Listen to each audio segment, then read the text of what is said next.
जो स्कूल की जो लाइफ थी, जो वहाँ की स्टडी पीस थी, तो वहाँ पे डिफेंसिव थे या फिर अटैक मोड पे खेलते थे आप? सर स्कूल में सर मेरे को सर मज़ा नहीं आता था, क्योंकि 9th क्लास तक मैंने पढ़ाई में इतना ध्यान भी नहीं दिया और मेरे को पढ़ाई में मज़ा भी नहीं आता था। सर बॉलर हुआ करता था सर मैं। एक दो बार तो सर जब बड़े नेट में था तो बड़े बच्चे शॉट तेज मारते थे, तो एक दो बार बॉल भी हिट कर गई थी मेरे को। अब मुझे लगा कि आप धोनी का हेलीकॉप्टर शॉट की बात करोगे।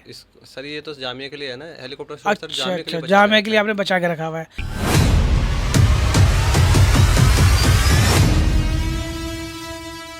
कभी क्रिकेट ग्राउंड में रणजी प्लेयर्स को बॉल करने वाला आज एमी बेलवी 2026 में ऑल इंडिया रैंक 37 लेकर के आया है और क्लास 9 तक पढ़ाई से दूर, क्लैट में अनएक्सपेक्टेड रिजल्ट और इंजरी ने क्रिकेट से दूर कर दिया, फिर भी हार नहीं मानी।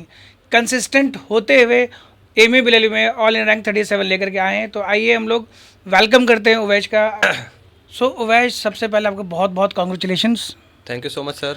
अच्छा उवैश, आप ये बताओ, एमी बेलवी में ऑल इंडिया रैंक 37 वाली इनिंग खेल करके अभी आपको ड्रेसिंग रूम वाली फीलिंग आ रही है या फिर अभी मैच आपको कंटिन्यू लग रहा है? सर ऑल इंडिया रैंक 37 लाके एमई में सर काफ़ी अच्छा लग रहा है सर। बट सर अभी भी मैं ये कहना चाहूँगा कि मैच अभी चल रहा है, मैच अभी ख़त्म नहीं हुआ है, क्योंकि अभी हमारा मेन फोकस जो है जामिया पे वो अभी बाकी है। सर जो भी हाफ डन सर, अभी मेन इनिंग तो सर अभी बाकी है।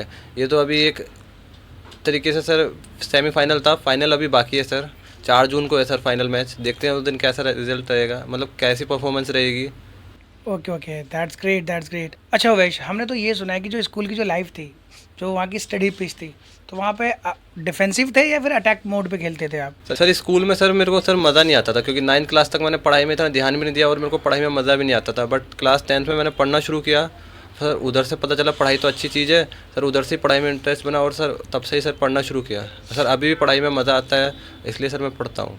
अच्छा ये बताओ उवैश, जो आपको क्रिटिसिज्म मिला 9th क्लास के अंदर, तो कि आपके लाइफ का टर्निंग पॉइंट बाउंसर था? ये सर कह सकते हैं, क्योंकि किसी ने मेरे को कुछ ऐसा बोल दिया था जो मेरे को बात हिट करी, जब तभी से मैंने थोड़ा सा पढ़ा क्लास 10th में, और तभी से सर पढ़ाई में सर इंटरेस्ट बनता गया और मैं पढ़ने लग गया सर। तो वैसे आप ये बताओ, आपकी क्लास 10th में कितने परसेंट मार्क्स आए थे? सर क्लास 10th में सर 85% मार्क्स थे। 85%। क्या ये आपके लाइफ का पहला कवर ड्राइव था? यस सर, ये पहला कवर ड्राइव था और सर इससे मेरे को सर बहुत कॉन्फिडेंस मिला, जिसके बाद बहुत कवर ड्राइव आते गए और सर एक एएमयू में भी आया। अच्छा ए में भी आया, तो वहाँ भी आपने एक कवर ड्राइव लगाया, राइट? Yes sir. चलिए फिर इसी गेम को, जो एक आप कह सकते हो क्रिकेट पॉडकास्ट भी कह सकते हो आप उसको, चलिए आइए इस पॉडकास्ट को आगे बढ़ाते हैं। ये क्वेश्चन आपको नेक्स्ट पूछना भी था कि आपने क्रिकेट एकेडमी आपने ज्वाइन करी, थोड़ा डिटेल में बताएंगे कि आपने कब ज्वाइन करी, आप कितने साल के थे और किस ईयर में थे और कहाँ ज्वाइन करी? सर बेसिकली सर क्लास 7 से मैंने क्रिकेट अकेडमी ज्वाइन करी थी। उससे पहले तो सर मैं नॉर्मल जो गली क्रिकेट खेलते हैं यही खेलता था, बट किसी ने मेरे को कहा कि आप प्रोफेशनल क्रिकेट में जाइए, अच्छा खेलते हैं सर, तभी से मैंने अकेडमी ज्वाइन करी। और उसके बाद सर कम एज में सर मैं अच्छा खेलता था, तो मेरे को सर बड़े ग्रुप में भी डाल दिया था, बड़े प्लेयर्स के ग्रुप में। अच्छा, तो आप जो क्रिकेट खेलते थे तो आप बॉलर हुआ करते थे या फिर बैट्समैन? सर बॉलर हुआ करता था सर मैं। एक दो बार तो सर जब बड़े नेट में था तो बड़े बच्चे शॉट तेज मारते थे, तो एक दो बार बॉल भी हिट कर गई थी मेरे को सामने से। अच्छा, बॉल भी हिट कर गई थी। अच्छा, तो आपने लीग मैचेस भी खेले हैं? Yes sir. कौन से लीग मैचेस खेले? सर डीडीसीए के लीग मैचेस खेले हैं। अच्छा, डीडीसीए के आपने लीग मैचेस खेले हैं। क्या डीडीसीए की जो लीग मैचेस है वहाँ तक पहुँचना कि आपके करियर का पावर प्ले था? यस सर, उस वजह से सर मेरे को एएमयू में बहुत हेल्प हुई। प्रेशर हैंडल करना सिखाया, काम रहना सिखाया, कैसी सिचुएशन आए उसमें काम रहना है। जैसे एएमयू में इस बार थोड़े से जीएस के पार्ट में सर लीगल करंट अफेयर ज़्यादा आ गए थे, बट सर उससे मैं पैनिक नहीं हुआ, मैंने प्रेशर नहीं लिया। उन क्वेश्चंस को सर मैंने शुरू में नहीं देखा जब तक मैं सेट नहीं हुआ, मैं पहले सेट हो गया सर। मतलब मैं आराम, ये नहीं कि जाते ही सबको क्वेश्चंस को सर करने लग जाए। मैंने पेपर को रिव्यू किया, फिर देखा कि कुछ ही क्वेश्चंस ऐसे हैं जो मेरे को नहीं आते, लेकिन ज़्यादातर क्वेश्चंस ऐसे हैं जिनको मैं कर सकता हूँ। अच्छा उमेश, तो एक क्वेश्चन आप ये बताइए, रणजी प्लेयर को बॉल डालना या फिर एमी बेलवी का एग्जाम हैंडल करना, एग्जाम हॉल का प्रेशर झेलना, which is more stressful? Sir Ranji players को बॉल डालना सर। अच्छा, क्यों, ऐसा रीज़न? सर क्योंकि उधर से मेरे को प्रेशर हैंडल करना आ गया था सर। एएमयू में मेरे को इतना प्रेशर नहीं लगा, क्योंकि एक जब आप किसी स्पोर्ट्स से मतलब होते हो तो आपको ना प्लानिंग करनी अच्छी आ जाती है, और कैसी सिचुएशन आए काम रहने लग जाते हैं आप, और आप तुरंत प्लानिंग जो करते हैं सर वो करनी आ जाती है आपको। अच्छा उमेश, आप ये बताओ, जो इंजरी नाम का यॉर्कर जो आपको पड़ा था, बोल्ड हो गया, तो उसको आपने कैसे झेला, थोड़ा उसके बारे में बताओ। सर इंजरी हो गई थी सर। मैं बॉलर्स के लिए सबसे मेन क्या होता है सर, उसकी फिटनेस। और सर इंजरी के बाद सर बिल्कुल बॉल नहीं, मतलब बॉल डालनी तो सर दूर की बात है, चलने में भी दिक्कत होने लग गई थी। बट सर सर रिकवर हुए, धीरे धीरे रिकवर हुए, तो उसके बाद सर क्रिकेट छूट ही गया। उसके बाद सर पढ़ाई में ध्यान दिया सर थोड़ा बहुत। तो आपने किस तरीके से फिर कम बैक किया इसमें? सर मैंने क्लैट की प्रिपरेशन शुरू की, बट उसमें कुछ जैसा चाहते थे वैसा हो नहीं, रिजल्ट नहीं आ पाया। बट उसके बाद जामिया और एएमयू की प्रिपरेशन शुरू करी, जिसमें एएमयू में सर अच्छी इनिंग गई सर, जिससे मेरी ऑल इंडिया रैंक 37 आ पाई। अच्छा ये बताओ, वह जो क्रिकेट पिच से लॉक एंट्रेंस के पिच में आए, तो ये जो ट्रांजिशन आया वो कितना डिफिकल्ट था आपके लिए? सर डिफ़िकल्ट तो सर थोड़ा सा तो सर डिफ़िकल्ट रहेगा सर, क्योंकि जो बिल्कुल नहीं पढ़ता था अब थोड़ा उसने पढ़ना शुरू कर दिया था। और सर बट मेरे को ये था कि चैलेंजेस में मज़ा आता था, चैलेंजेस। और सर लोग थोड़ा चैलेंज देता है, इंसान को चैलेंज करता है सर, थोड़ा डिफ़िकल्ट भी है सर। तो वैसे क्या आपने क्लैट 2026 दिया? ये सर क्लैट 2026 दिया था सर। उधर सर एग्ज़ाम में सर एग्ज़ाम एक्सपेक्टेड नहीं रहा, मतलब जैसा सोच के गए थे वैसा नहीं रहा, अनएक्सपेक्टेड था थोड़ा। और सर उधर सर आउट हो गया सर। आउट हो गए या फिर हिट विकेट हो गए? सर हिट विकेट हो गया था। हिट विकेट हो गए। Yes sir.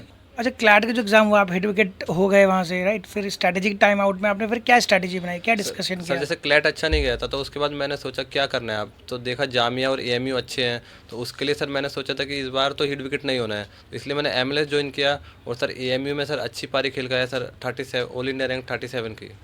Okay okay, nice nice, that's great. अच्छा ओवेश, आपने बताया ऑल इंडिया रैंक 37 की आपने पारी खेली, तो उस पारी के अंदर मैं जानना चाहता हूँ कि आपने टेस्ट मैच की कंसिस्टेंसी को फॉलो किया या फिर T20 का एग्रेशन? सर मैंने सर टेस्ट मैच की कंसिस्टेंसी का फॉलो किया, क्योंकि सर T20 में क्या है, एक मैच में आप एग्रेशन दिखा दोगे, दूसरे में आप आउट हो गए।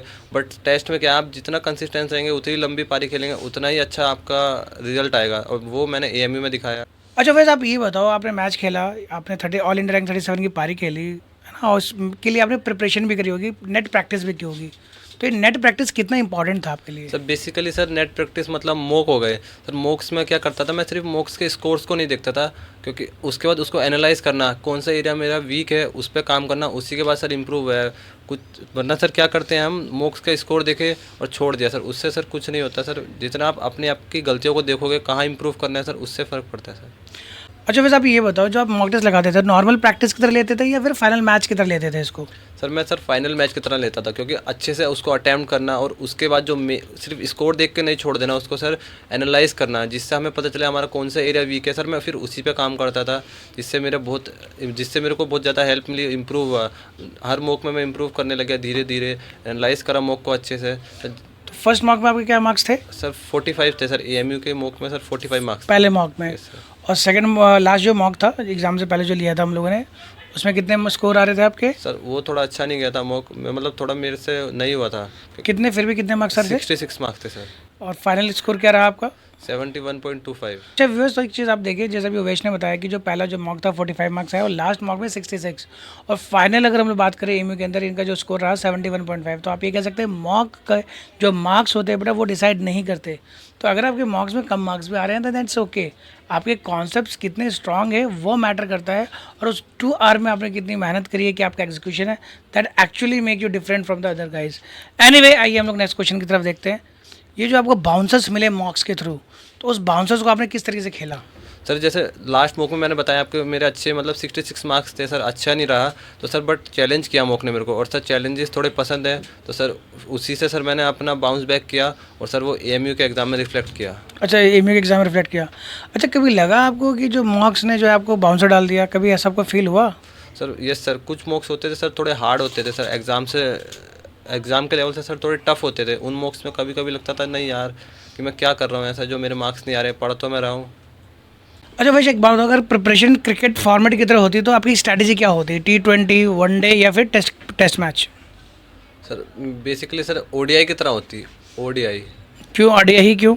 सर क्योंकि उसमें सर प्लेयर सर आते ही नहीं मारने लग जाते। ये जो हमारा एएमयू का एग्ज़ाम है वो सीधा ओडीआई की तरह है, प्लेयर आए, टाइम ले, और फिर उसके बाद खेलना शुरू करे। ये नहीं कि आते ही खेलने लग जाए और फिर उधर ही आउट हो जाए।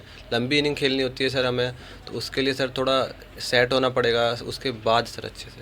अच्छा, तो आप मॉक टेस्ट को फिर क्या मानते हैं, practice match, warm up match या फिर final match? Sir final match के तरह ही मानता हूँ मॉक टेस्ट को सर, फाइनल मैच की तरह, क्योंकि सर मॉक टेस्ट से ही इम्प्रूव कर करके हम फाइनल मैच मतलब असली एग्ज़ाम में अच्छा करेंगे, क्योंकि मॉक टेस्ट की गलतियों से ही हम एग्ज़ाम में अपनी गलतियों को कम। अच्छा उवेश, आप ये बताओ ऑल रैंक 37 लाने का सीक्रेट क्या है? सर बेसिकली सर कंसिस्टेंसी, क्योंकि consistency is the key to success. जिससे क्या होगा, आप एक दिन पढ़ रहे हो फिर 2 दिन नहीं पढ़ रहे, तो उससे सर रिजल्ट उससे नहीं आता है। आप भले किसी दिन आपका मन ना करे पढ़ने का, लेकिन थोड़ा पढ़ो ताकि आपको लगे कि आप थोड़ा थोड़ा इंप्रूव कर रहे हैं। डेली पढ़िए, आप थोड़ा पढ़िए, जिस दिन मन नहीं कर रहा, लेकिन कंसिस्टेंस रहिए। ये नहीं कि एक दिन पढ़ रहे हैं फिर 2-4 दिन गायब हो गए, उससे सर रिजल्ट नहीं आता है सर। डेली जितना आप करेंगे धीरे धीरे उतना इम्प्रूव अपने आप करते रहेंगे सर। अच्छा, और वैसे एक बात बताओ कि अगर लाइव क्रिकेट मैच होता है तो आपकी लाइफ की टर्निंग पॉइंट क्या होती है? सर ज्वाइनिंग MLS, क्योंकि MLS ने मेरे को MLS से सर बहुत चीज़ इंप्रूव हुई है, क्योंकि बहुत चीज़ बहुत ज़्यादा ख़राब थी। वहीं से सर कहाँ 45 थे और सर कहाँ एग्ज़ाम में 71 मार्क्स। सर ये बहुत बड़ी बात है सर, क्योंकि अगर MLS सपोर्ट नहीं करता है तो सर बहुत मुश्किल हो जाता है सर, सिलेक्शन भी मुश्किल हो। अच्छा वैसे आप बताओ, प्रिपरेशन के टाइम में आपका फेवरेट रोल प्ले क्या था? जैसे एग्जाम्पल के तौर पे आपका प्रेशर प्लेयर, साइलेंट परफॉर्मर या फिर last over finisher? Sir pressure player, क्योंकि मैं प्रेशर में सर बहुत अच्छा परफॉर्म करता हूँ, क्योंकि मेरे लिए प्रेशर कहीं कहीं प्रिविलेज का भी काम करता है सर। अच्छा, आपका जो एग्जामिनेशन हॉल है उसमें आपकी माइंडसेट कैसी होती है? डिफेंसिव मोड पे या फिर अटैकिंग मोड पे? सर डिफेंसिव मोड पे रहती है। ये नहीं कि जाते ही आप वहाँ उधर जाके अटैक करने लग जाएं। पेपर को अच्छे से देखा, उस पूरा रिव्यू किया, उसके बाद अटैक करना है। ये नहीं कि हम पेपर मिलते ही अटैक करना शुरू कर दिया, उससे पैनिक भी कर जाती है सर। अगर हम आपके लॉ की जर्नी की बात करें तो जो अभी आपने शॉट लगाया उस शॉट को किस क्रिकेट शॉट से आप कंपैरिजन करना चाहते हैं? कवर ड्राइव से करना चाहता हूँ। कवर ड्राइव से? Yes sir. अच्छा, आपको कवर ड्राइव अच्छा लगा। मुझे लगा कि आप धोनी का हेलीकॉप्टर शॉट की बात करोगे। सर ये तो जामिया के लिए है ना, हेलीकॉप्टर शॉट सर अच्छा जामिया के अच्छा, लिए बचा जामे के लिए आपने बचा के रखा हुआ है। चलिए फिर आगे बढ़ते हैं हम लोग। अच्छा, तो आप ये बताइए, तो वैसे आप ये बताइए क्रिकेट ने आपको क्या सिखाया? मतलब क्रिकेट खेलने से आपको एग्जामिनेशन हॉल में क्या बेनिफिट मिला? सर क्रिकेट खेलने से सर बहुत ज़्यादा चीज़ मेरे को सीखने मिली, जैसे प्रेशर हैंडल करना, एग्ज़ाम में काम रहना, कैसे अपने आप को सेल्फ टॉक करते रहना है, नहीं मैं कर सकता हूँ, ये सब इससे सर बहुत हेल्प मिली। जो AMU में भी मैंने करा और मॉक्स में भी मैं ये करता रहता था, और मैं कोशिश करूँगा कि मैं जामिया में भी कर सकूँ। Okay, very good. So all the very best Owais for Jamia BLLB entrance examination जो कि 4 जून को होने वाला है। आप इसी तरीके से काम एंड कंपोज होकर के खेले, और इस बार आप कवर ड्राइव नहीं, आप जो है हेलीकॉप्टर शॉट लगाए, और इंशाल्लाह हम लोग आपको जामिया में इस बार देखेंगे। तो डियर व्यूअर्स, पॉडकास्ट हम यहीं पे एंड करते हैं। So thank you so much Uwais आपका इस पॉडकास्ट में। उवैश आप ध्यान दें कि ये आपका पहला पॉडकास्ट नहीं है। जब जामिया में आपका सिलेक्शन हो जाएगा तो हम एक और पॉडकास्ट जो है वो शूट करेंगे और आपकी स्ट्रैटेजी डिस्कस करेंगे। तो डियर व्यूअर्स, इस पॉडकास्ट में इतना ही। See in the next video, till then bye bye.